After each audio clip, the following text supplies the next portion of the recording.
नमस्कार, आपके साथ मैं हूं अभिलाषा पाठक। बड़ी खबर की ओर रुख कर ले तो दिल्ली की सांस अटकी हुई है। हवा का स्तर गंभीर श्रेणी में लगातार बना हुआ है और आज भी हवा सांस लेने लायक नहीं है। आपको बता दें, इस बीच सुप्रीम कोर्ट ने सुनवाई के बाद कहा कि संभव हो तो 2 दिन का आप लॉकडाउन लगा दें। सरकार से कहा सुप्रीम कोर्ट ने। चीफ जस्टिस रमन्ना ने कहा कि आप अकेले किसानों को जिम्मेदार नहीं ठहरा सकते, क्योंकि सरकार की तरफ से ये बात कही गई क्योंकि पराली जलाने की वजह से ये स्थिति ऐसी बनी हुई है। कोर्ट ने दिल्ली सरकार से पूछा कि लोगों पर नियंत्रण के लिए आपने क्या कदम उठाए हैं, वाहन से फैलने वाले प्रदूषण और पटाखों को लेकर आपने क्या किया है। कोर्ट के कड़े रुख के बाद पराली को जिम्मेदार बताने वाले किसानों पर प्रदूषण का ठीकरा फोड़ने वालों की सांस अब अटक गई है। सरकार लगातार ये बात कहकर अपनी जान बचा रही थी कि यह स्थिति तो दरअसल पड़ोसी राज्यों में जो किसान पराली जलाते हैं उसकी वजह से बनी हुई है। वहीं सुप्रीम कोर्ट की फटकार के बाद बढ़ते प्रदूषण पर दिल्ली सरकार ने कई बड़े फैसले लिए हैं। दिल्ली में 1 हफ्ते के लिए स्कूल बंद किए गए। ये फैसला सोमवार से लागू होगा और दिल्ली के सरकारी दफ्तर वर्क फ्रॉम होम मोड पर आ जाएंगे। वहीं सरकार प्राइवेट गाड़ियों को बंद करने पर भी विचार कर रही है। दिल्ली सरकार कल 2 दिनों के लॉकडाउन पर कोर्ट में अपना हलफनामा सौंपेगी। इस पर विचार सरकार की तरफ से किया जा रहा है। मोटे मोटे तौर पे 4 कदम आज हम लोगों ने डिसाइड किए हैं। एक तो ये कि सोमवार से 1 हफ्ते के लिए स्कूल फिजिकल बंद किए जा रहे हैं। वर्चुअल क्लासेस चलेंगी। 14 तारीख से 17 तारीख तक हवाएं नहीं चलेंगी और वो पराली का धुआं तो आता रहेगा। तो इस दौरान कंस्ट्रक्शन एक्टिविटीज़ को बंद किया जाएगा। तीसरा, जितने सरकारी दफ्तर हैं, सरकारी दफ्तरों का वर्क फ्रॉम होम किया जा रहा है 100%। तो सारी एजेंसी से केंद्र सरकार को कॉन्फिडेंस में लेके, सीपीसीबी को कॉन्फिडेंस में लेके, सफ़र को कॉन्फिडेंस में लेके अगर ऐसे हालात बनते हैं तो फिर उसमें दिल्ली के अंदर सारे प्राइवेट व्हीकल्स, कंस्ट्रक्शन, ट्रांसपोर्ट, ये सब व्हीकुलर ये कंस्ट्रक्शन और इंडस्ट्रियल ये एक्टिविटीज़ बंद की जा सकती हैं। तो दिल्ली के मुख्यमंत्री अरविंद केजरीवाल को आप सुन रहे थे और उन्होंने अलग अलग फैक्टर्स पे अब सरकार क्या सोच रही है, कैसे कोऑर्डिनेशन में काम करके प्रदूषण को कम करने के लिए कदम उठाने, इसके बारे में उन्होंने जिक्र किया। और आपको ये भी याद होगा कि अरविंद केजरीवाल ने लगातार प्रेस कॉन्फ्रेंस करके पराली को लेकर ये बात कही थी कि जो पड़ोसी राज्य हैं वो पराली ना जलाएं, इसके लिए सरकारें वहां की कदम उठाएं। हरियाणा, पंजाब, सबका जिक्र उन्होंने किया था। आइए अब इस पर हम तफसील से जानकारी लेते हैं कि दिल्ली में पोल्यूशन का स्तर इस वक्त कैसा है, कदम क्या उठाए जा रहे हैं सरकार की तरफ से। मेरे सभी सहयोगी जुड़ रहे हैं। दिव्या अग्रवाल मेरे साथ दिल्ली कैंट से जुड़ रही हैं, दीपक दुबे अक्षरधाम में मौजूद हैं और अमित पांडे मेरे सहयोगी मयूर विहार में मौजूद हैं। दिव्या, पहले आपके पास आते हुए, आज कहा जा रहा है कि AQI लेवल थोड़ा उसमें सुधार है दिल्ली में, लेकिन कल कोर्ट की पूरी अगर सुनवाई को हम देखें तो पराली के ऊपर जिम्मेदारी डालने की कोशिश की जा रही थी सरकार की तरफ से, लेकिन अब यह मानना पड़ रहा है सरकार को कि जो अदर फैक्टर्स हैं पोल्यूशन के लिए, उसके लिए कोई ठोस कदम नहीं उठाया गया।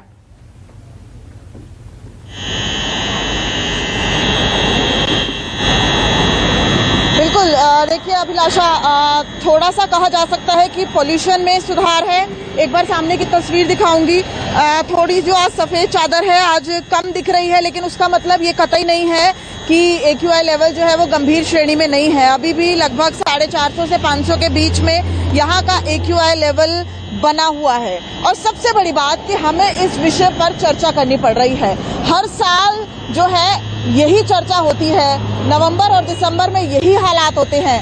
अगर सरकारें या प्रशासन, देखिए समझने की बात यह है कि तमाम केंद्रीय प्रदूषण कंट्रोल बोर्ड हो, ग्रैप हो यानी ग्रेडेड रिस्पांस एक्शन प्लान, वो सिर्फ और सिर्फ इसलिए बनाए गए हैं चूंकि वो जो मामले की गंभीरता है, जो प्रदूषण की गंभीरता है, उसे समझे और सही समय पर एक्शन ले। अगर ये एक्शन 1 महीने पहले लिया जाता तो आज हम इस स्थिति में नहीं खड़े होते। सुप्रीम कोर्ट को बीच में आना पड़ा, मामले में दखल देना पड़ा और जब कल सरकारों को फटकार लगाई गई तब सरकारें चेती और तमाम जो इंस्ट्रक्शंस हैं वो किए गए। यानी कि वो इंस्ट्रक्शंस जो है अगर 1 महीने पहले आते तो शायद आज हम साफ हवा ले रहे होते।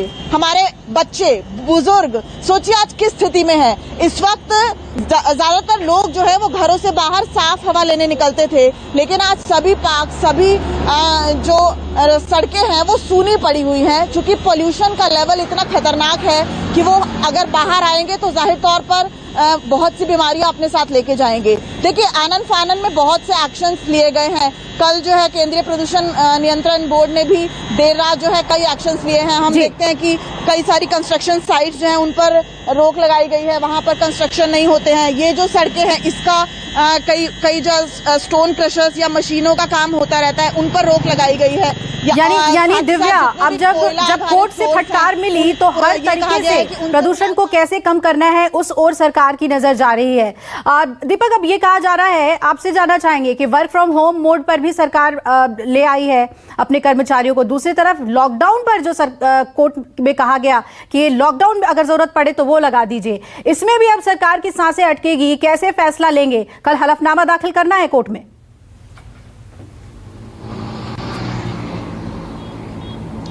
जी, जाहिर सी बात है, पहले सुप्रीम कोर्ट की फटकार और अब जब सरकार को जवाब देना होगा तो आखिर क्या जवाब देगी वो भी सोचना होगा। क्योंकि जिस तरह से कल हमारी तमाम दिल्ली के लोगों से बातचीत हुई, उनका साफ तौर पे कहना है कि 2 साल से वो लगातार लॉकडाउन में रहे और ऐसे में अब जब एक बार लॉकडाउन खुला हुआ है, स्कूल और कॉलेज खुलने वाले हैं, ऐसे में व्यापार जब शुरू होने को है, थोड़ी सी गति पकड़ रहा है और ऐसे में अगर सरकार ये फैसला लेती है तो कहीं ना कहीं दिल्ली वासियों के लिए, आम लोगों के लिए ये चुनौतीपूर्ण काम होगा कि आखिर किस तरह से वो अपनी जिंदगी का गुजर बसर करेंगे। सरकार को दूसरा कुछ इसमें ऑप्शन निकालने की जरूरत होगी। जैसे कि लोगों का कहना था ऑड इवन के तहत दुकानें खोली जाए, गाड़ियां ऑड इवन के तहत चलवाई जाए तो शायद पोल्यूशन के स्तर में थोड़ा सा सुधार जरूर आएगा। लेकिन लॉकडाउन को लेकर दिल्ली वासी जो है वो मानने के लिए तैयार नहीं है और इसको लेकर लगातार विरोध कर रहे हैं कि सरकार ने पहले नीति नहीं बनाई, कुछ ऐसी तैयारियां की गई होती तो शायद ये जो आलम पिछले 10 से 12 दिनों में देखने को मिल रहा है और जहरीली हवा दिल्ली और नोएडा में लगातार फैलती जा रही है, पसरती जा रही है, उससे निजात मिलती। लॉकडाउन लोगों की माने, लोग जो कह रहे हैं, मांग कर रहे हैं कि लॉकडाउन सोल्यूशन नहीं है। सोल्यूशन भविष्य के लिए एक बड़े पैमाने पर तैयारी करनी होगी जिससे कि ये हमेशा के लिए ये मुसीबत टल सके। बिल्कुल, लेकिन वो होता हुआ नहीं नजर आता। दीपक, अमित आपका रुख करेंगे। जिस तरीके से कोर्ट में ये साफ तौर पर सॉलिसिटर जनरल ने कहा कि इसके लिए किसान जिम्मेदार हैं, पराली जलाते हैं और इस वजह से ये स्थिति है, और कोर्ट ने इसे दरकिनार किया। उन्होंने कहा कि आप सारी जिम्मेदारी किसानों पर नहीं डाल सकते। अमित,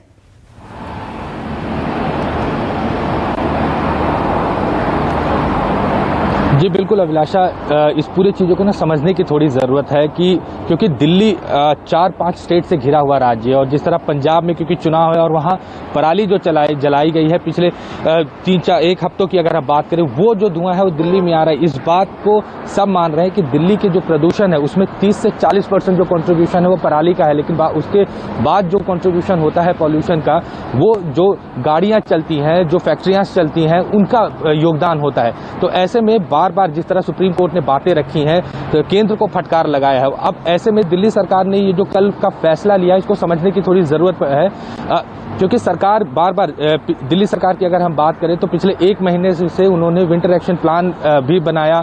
4-5 ऐसे महत्वपूर्ण कदम उठाए हैं दिल्ली सरकार ने जिससे प्रदूषण पर कंट्रोल किया जा सके। क्योंकि सिर्फ दिल्ली अपने प्रदूषण को अगर कंट्रोल करता है तो उससे कुछ नहीं होने वाला, क्योंकि जब तक 3-4 राज्य हरियाणा, पंजाब, यूपी ये मिलकर इस पूरे मसले को एक साथ नहीं बैठकर करेंगे तब तक ये प्रदूषण का कोई हल नहीं हो सकता। क्योंकि दिल्ली में सिर्फ अपना प्रदूषण के अलावा पराली का भी प्रदूषण का योगदान रहता है। क्योंकि जिस तरह अगर हम सीएम की बात करें तो सीएम ने पिछले 1 से 1.5 महीने में लगातार वो ट्वीट करते हैं जिसमें ये देखने को मिला कि AQI जो है वो पिछले खासकर दिवाली के बाद जो इतनी तेजी से बढ़ा है, क्योंकि उसमें पटाखों का भी कंट्रीब्यूशन था और उसी समय पंजाब और हरियाणा में बड़ी संख्या में पराली जलाई जा रही थी। अगर हम कल की बात करें तो कल जिस तरह नासा की रिपोर्ट आई है, जो फोटोग्राफ्स आए हैं, उसमें यह है कि इस वक्त पश्चिमी यूपी में पराली जलाया जा रहा है। तो आने वाले समय में जिस तरह मौसम विभाग ने भी साफ तौर पर कहा है कि जो हवा है वो कम होगा। अब ऐसे में आज भले आपको थोड़ी सी जो हवा कल चली है, जिसके कारण आप ये कह सकते हैं कि धुएं की जो चादर है वो जरूर कम देखने को मिलेगी, लेकिन आने वाले एक हफ्ते में जो प्रदूषण का स्तर है वो तेजी से बढ़ेगा। इसी को लेकर बार बार सभी सरकारें कह रही हैं, लेकिन दिल्ली सरकार ने जो कदम उठाए हैं वो इसलिए ज्यादा महत्वपूर्ण होगा क्योंकि जिस तरह सुप्रीम कोर्ट ने फटकार लगाया है केंद्र को कि आप राज्य सरकारों के साथ कोऑर्डिनेट नहीं कर रहे हैं। दिल्ली पिछले 15 दिन से हम देख रहे हैं, दिल्ली के पर्यावरण मंत्री गोपाल राय ने केंद्र के पर्यावरण मंत्री को चिट्ठी भी लिखी कि जो पड़ोसी राज्य हैं दिल्ली के, इनके साथ बैठक किया जाए, लेकिन केंद्र की तरफ से कोई जवाब नहीं मिला, इनको समय नहीं मिला। दोबारा रिमाइंडर लेटर भी दिया गया दिल्ली सरकार की तरफ से, बावजूद उसके केंद्र सरकार ने कोई जवाब नहीं दिया। और कल जिस तरह सुप्रीम कोर्ट से फटकार लगी है केंद्र सरकार को, उसके बाद ये माना जा रहा है कि आज या कल में शायद, क्योंकि सोमवार को इसकी अगली हियरिंग है और उससे पहले हो सकता है केंद्र सरकार इन बाकी राज्यों के साथ बैठ के और एक ज्वाइंट एक्शन प्लान बनाए कि आखिर इस प्रदूषण से कैसे निपटा जाए। लेकिन सवाल यही उठता है कि बार बार दिल्ली के अकेले कहने से या दिल्ली के अकेले कुछ भी करने से प्रदूषण का हल बिल्कुल ही नहीं निकलेगा जब तक उत्तर प्रदेश सरकार या पंजाब सरकार या हरियाणा सरकार, क्योंकि आप लोग आम लोगों से बात करते हैं, दिल्ली वाले जो इस वक्त इस जहरीली हवा को लेने के लिए मजबूर हैं। दिव्या, जो आम लोग हैं क्या वो भी मानते हैं कि ये तो एक फैशन बन गया है, कोई भी दिक्कत है किसानों पर डाल दीजिए? कोरोना के वक्त भी ये कहा गया था कि किसान आंदोलन की वजह से कोरोना विस्फोट होगा, कोर्ट में ये बातें बहुत ही स्ट्रांगली रखी गई थी। क्या दिल्ली वासी भी महसूस कर रहे हैं कि अपनी खामियों को छुपाने के लिए सरकार किसानों को टारगेट कर देती है और बहुत आसान हो जाता है ये कहना कि पराली की वजह से प्रदूषण है?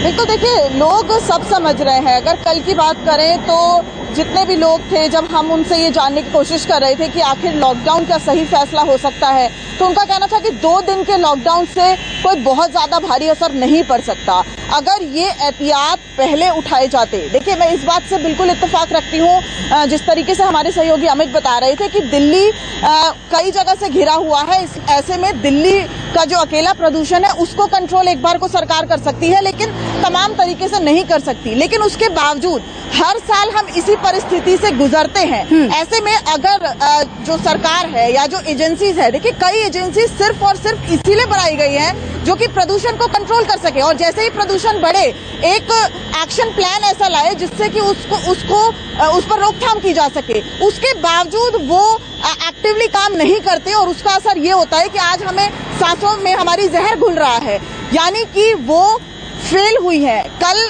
ग्रैब का जो इंस्ट्रक्शंस आई हैं उसमें ये कहना था कि पार्किंग जो है दिल्ली में, जो पार्किंग है वो 3 गुना या 4 गुना कर दी जाए। सोचिए कि लोगों पर कंट्रोल किया जा रहा है कि लोग अपने व्हीकल्स को घरों से बाहर ना निकालें। अगर कुछ ना कुछ ऐसे उपाय किए होते तो शायद आज इस स्थिति में हम खड़े नहीं होते। सरकारी ऑफिसेज में वर्क फ्रॉम होम, दिल्ली के स्कूल, इतने समय बाद स्कूल्स खुले थे, अब एक बार फिर से 1 हफ्ते के लिए दिल्ली के स्कूल्स बंद कर दिए गए हैं, यानी कि पढ़ाई को सफर किया जा रहा है, लोगों को वर्क फ्रॉम होम करने पर मजबूर किया जा रहा है। एक बात तो साफ है कि अब आप प्रदूषण को रोकने के लिए सख्त कदम तो उठाने ही होंगे, जल्दी उठाने होंगे, और वो कदम जो है दिव्या वो लॉन्ग टर्म होने बहुत जरूरी है। दीपक, जो एक्सपर्ट्स हैं, जो पर्यावरणविद हैं, वो क्या कह रहे हैं कि सिर्फ पराली की समस्या ही एक बड़ी समस्या है जिसकी वजह से दिल्ली प्रदूषण से इस कदर जूझ रही है, या फिर जो अदर फैक्टर्स हैं अगर उनको कम कर दिया जाए तो भी ये सीजनल रह जाएगा पराली की जो समस्या है। एक्सपर्ट्स के क्या इस पर सुझाव हैं? कल सुप्रीम कोर्ट में सुनवाई के बाद जाहिर तौर पे उनके भी रिएक्शंस आ रहे होंगे, उसके बारे में आपसे जानना चाहेंगे। जी, आपको बता दें कि सरकार की तरफ से जो वकील थे तुषार मेहता, उनकी तरफ से भी ये कहा गया था 30 से 40% पराली की वजह से पोल्यूशन है, लेकिन अन्य पोल्यूशन का क्या? ऐसे में एक्सपर्ट्स का कहना है कि जो गाड़ियों की संख्या लगातार बढ़ती जा रही है उस पर कहीं ना कहीं रोकथाम लगाने की जरूरत होगी। एक एक घरों में अगर आप देखें तो जो 3 से 4 गाड़ियां, 5 गाड़ियां होती हैं, उसी तरह से कंस्ट्रक्शन जो वर्क चल रहा है उस पर ध्यान देने की जरूरत है, उससे भी पोल्यूशन निकलता है। जो पेड़ों की संख्या लगातार कम होती जा रही है, पेड़ काटे जा रहे हैं, नए डेवलपमेंट किए जा रहे हैं, उससे भी पोल्यूशन पे असर हो रहा है। तो ऐसी कई चीज, जो औद्योगिक जो फैक्ट्रियां हैं जहां पर ये जहरीली गैसें निकलती हैं, धुआं निकलता है, उस पर रोकथाम लगाने की जरूरत होगी। तो ऐसे कई सारे पॉइंट्स हैं जिन्हें हमें सोचना होगा, उसके बाद ही भविष्य में हम इससे निजात पा सकते हैं, क्योंकि जिस तरह से डेवलपमेंट पूरे दिल्ली की बात की जाए देश भर में चल रहा है, तो पॉल्यूशन का स्तर तो दिन ब दिन घटता ही जा रहा है और गिरता ही जा रहा है। तो हर स्तर पर हमें तैयारी करने की जरूरत होगी। बिल्कुल, और किसानों के ऊपर आप पूरी तरीके से जिम्मेदारी नहीं डाल सकते कि ये तो बस पराली की वजह से। अमित, एक और बात आपसे जानना चाहेंगे कि अब क्योंकि दिल्ली सरकार ने बहुत जल्दी कुछ कदम उठा लिए हैं, तो अब क्या बॉल जो है वो केंद्र सरकार के पाले में है कि किस तरीके से वो इस कोऑर्डिनेशन के काम को आगे बढ़ाए राज्यों के साथ मिलकर प्रदूषण को कम करने के लिए?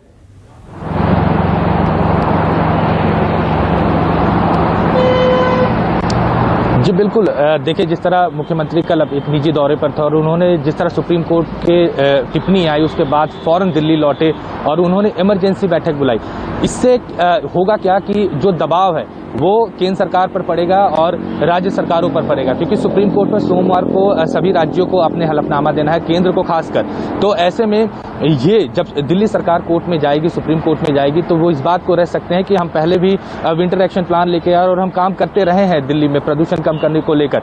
लेकिन जिस तरह सुप्रीम कोर्ट की टिप्पणी हुई उसके बाद हमने फौरी तौर पर 4 बड़े कदम उठाए हैं। अब ऐसे में केंद्र सरकार को सामने आना चाहिए बड़े भाई के तौर पर। और यही बात कल यही बात मुख्यमंत्री भी कह रहे थे कि हमारी तरफ से जो प्रयास है हम वो लगातार कर रहे हैं, लेकिन केंद्र सरकार की तरफ से कुछ किया नहीं जा रहा, क्योंकि इसमें बहुत महत्वपूर्ण बात है कि पंजाब और यूपी ये 2 राज्य हैं जहां चुनाव है। पिछली बार हमने देखा था कि हजारों की संख्या में FIR दर्ज हुआ था पंजाब में पराली जलाने के मामले में। उत्तर प्रदेश का भी कुछ ऐसा ही मामला था।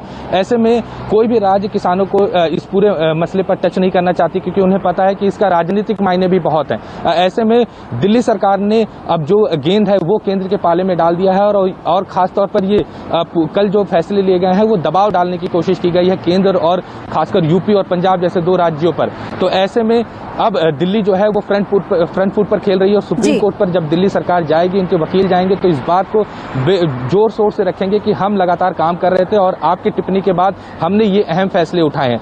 लॉकडाउन पर अगर मैं बात करूं तो दिल्ली सरकार जो है वो सहमत नहीं है। भले सुप्रीम कोर्ट ने इस बात को कहा कि आप इस पर विचार कीजिए, क्योंकि मुख्यमंत्री से जब हमारी बात हुई तो उन्होंने साफ तौर पर कहा कि लॉकडाउन कोई इसका विकल्प नहीं है। ऐसे में क्योंकि लोगों ने पिछले 2 साल में लॉकडाउन झेला है और ऐसे में अगर आप दोबारा दिल्ली को लॉकडाउन में ले जाते हैं तो इसका आर्थिक नुकसान भी होता है।